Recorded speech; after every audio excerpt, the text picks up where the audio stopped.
Go. Psalm 91.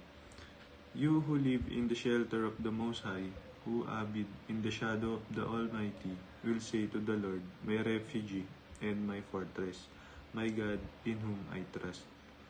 For he will deliver you from the snare of the fowler and from the deadly pestilence.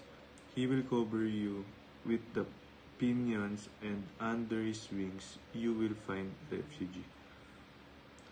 His faithfulness in a shield and buckler.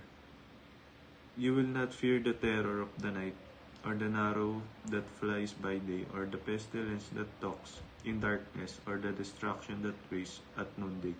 1,000 may fall at your sides, 10,000 at your right hand, but still will not come near you. For he will command his angels concerning you to guard you in all your ways. On their other hands, they will bear you up so that you will not dash your foot against a stone. Those who love me I will deliver. I will protect those who know my name.